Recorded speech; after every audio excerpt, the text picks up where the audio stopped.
let's see what's up. I know I didn't read the instructions, but I got a vent out of the top, so it doesn't really matter.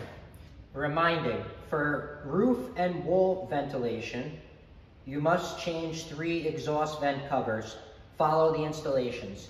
So you got to change out 3 covers to do it. This is just maintenance. I'll do a little scan so you guys can pause it. If you ever lose your instructions, you can come back to my video and be able to see the instructions about it. So that's why I like doing it, because I lose instructions a lot, and say you need them for any kind of option or something, it's great that now at least I scan it for you. And like I said, hopefully on my iPhone 13, it's good enough that you guys can just give that a pause and get an idea, of, you know, what's on there. So I'll try to go slow, and you can hopefully zoom in. I don't know if you can zoom in or not. I'm just going with the flow. The bottom of the box, I left out this. So this kind of the twirly thing. And this will be for your hood. This is definitely gonna go here because I already done this before. So this is gonna go right here. Like that, maybe. All right, so I'm guessing it has to go this way. That's for my vent, okay. All right, so make sure the damper is moving freely, so we did that. Now we have to, I'm doing the up top, so you're gonna see what I'm doing. I'm not doing the back venting, I'm doing roof venting. So we do have to change out these covers. So we have to remove these screws right here. Okay, so we gotta remove B. B comes out, this is B. Remove C. They're not labeled on the thing, so just to let you know. Don't expect them to be labeled. Okay, so they're all out. Rotate C. Okay, so this comes out. C comes out and gets rotated this way, pushed in, and then secured. So let's get this one in. Take J from the packaging, upper foam. Attach both as shown in the remove step. Okay. All right, so these are the cover plates you're going to use over here. There's a rubber seal here, I guess, so moisture doesn't get where the light goes. That's B, so B comes out. This is going to slide in. This one stays open, I guess, because it doesn't matter. That must be for, I don't even know. So let's screw these ones in. We already know where the studs are, so that doesn't matter. And then we're gonna have to mount that frame. So we'll come back, we're gonna mount that next, guys, and you'll see me in the kitchen. All right, see you guys in a bit. All right, everyone, we're back with Glenn Velvet Reviews. And so we are gonna start mounting the microwave, set up the plate. This is the template, Whirlpool. I should have known that downstairs, that was my fault, because I installed Whirlpool before. But Whirlpool's template is this. As well as the bracket. Samsung, the template is a piece of paper. So, yeah, so this is how this is gonna go. There's tabs up here, if you do notice. These tab holes are gonna be where the screws come up here. So you're gonna put this like this, pretty much, right against your cabinet. Make sure this is flush against the wall. Have it pretty square what you're gonna do, and then mark the hole and put it up. I make my holes a little bit bigger, so I have like 1/8 of an inch to move this way, you know, 1/8 of an inch anyway, and I use really big washers at the top. So this way, I can move it a little bit and position it exactly where I need it, and then I, you know, have some play, because you don't want to not have play. You're going to be pissed off. So also here, you're going to mark up here. This is where the electrical cord goes, right here, and then there's 4 corners that you're going to mark, and that's where the vent is going to go through. Now my hole is huge because we had some damage that I had to cut out of this cabinet anyway, so I made it a bigger than what it needed to be. Not a big deal, it's still going to work. The cabinet is very, very strong. I hung on it, it's ridiculous. So after you make in those holes, you're going to take these tabs and you're just going to fold them down.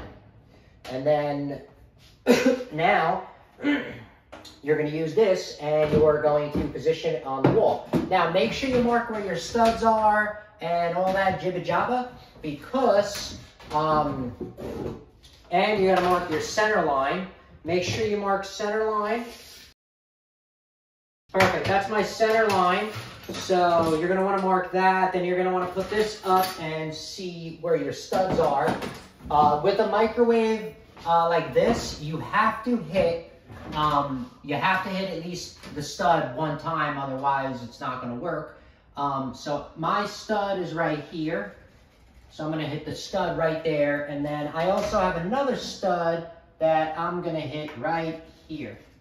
So I'm gonna hit 2 studs right there, which is gonna be really good. And then I overdo everything, so I'm gonna add, there's one here, I'm probably gonna add a counter anchor, you know, the screw they got right there. And then I'm gonna add another one probably all the way on the end, right, to really pull it in there. Those are studs, so we're gonna do 4 all together. If you're gonna ream it out like I did up and down, and it's gonna fit, okay? See, like I can squeeze it in there, it's gonna fit. Don't ream it around this way, you're gonna weaken it, and this is pointless then anyway. I think it's gonna be strong enough with, you know, that, but I'm just letting you know, then you're gonna make it a pointless hole for no reason. So those are where my studs are gonna go, you know, where the things are gonna go in the stud. So depending on your house, I would pre-drill your studs, because that's just stupid not to. So, okay. And the reason why I always pre-drill studs everywhere is because you do not know how old the stud is. And if the stud cracks in the wall, then it's not going to do anything for anybody. All right, so make sure everything is level before you go hopping stuff together here. All right, so the back bracket is finished and installed. That's it. That's what you can expect it to look like. Make sure you level it off. Now all you got to do is just hang the microwave, which I'm going to try to do myself and see what happens. I'm going to be able to definitely get one bracket in by myself, but we'll see about the other one. I don't know. These are the washers that they give us. These nice, really big washers, which is cool. So I'm going to try to get the right side in first. I got to dust this out. This is disgusting. You should be doing this with 2 people, but I'm going to wing it anyway. All right, so this is a bushing that you use if you have a metal cabinet on the bottom, just to let you guys know. It has a little groove. You slip it into the metal groove, and then you just put it to the size that you need and cut it. This way your wire from the vibration of opening and closing the door all the time. Now, the only thing I do notice is this microwave sticks out really far. Let's put this one in. That caused us a hell of an issue here. Hello, everyone. We are back with Glen Velvet Reviews with the microwave. So this is kind of what it looks like. This is the final product. I put bigger washers on, so I gripped onto here. Is what I could do. All right, anyway, I'm going to get back to that, but this is about the microwave. So, so that's what it looks like from the top. That's the damper. So if you're going to put an adapter on here that goes from, you know, whatever this is, 4x10 or whatever this is, this size, I think it's 3.25 by 10 or something like that. You're going to put the adapter on here. Now, remind yourself that this damper does have to open. So let me see if I can get it. There we go. So see how this thing opens up this way? So you're going to have to clear that. So if you get the extension, make sure that you have about 3 to 4 inches of space here before it turns into the, you know, the 4-inch round piece. All right, guys? So there's the plug. It's going to get plugged into there. I didn't run the wire yet because I'm waiting for my 12-3 wire from Amazon.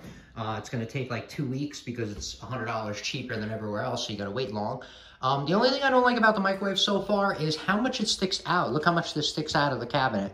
And I guess it has to stick out of the cabinet this much because of the slim design. So they had to figure out how to put a microwave, you know, and make it in a slim version. And, you know, the technology, I guess, isn't that advanced yet that everything is smaller. So pretty much this microwave is kind of the same size as a regular microwave, just in a different kind of dimension, you know what I mean? Just in this form. So that's why it sticks out so much. So You know, so it is still a microwave and all that stuff is in there. They just put it somewhere else. So now they put it in the back, obviously. So now it sticks out.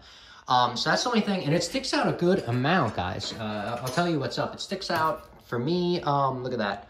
Sticks out 6.5 inches. And I have 12-inch cabinets. See, I have 12. I have 12-inch cabinets. And this sticks out 6 inches. So that's just so you know. Let's go from far away so you guys will see it. I'm going to do, you know, come back and do a review of it on and start it up and stuff like that. So we'll be back for that. So we'll be right back, and we're going to give it a test with the test. And I'm not going to go through too many features because I just, you know, I don't really care about it. I'm just going to use the microwave. It's not like it's a convection oven. All right, so I'll see you guys in a bit. Bye-bye.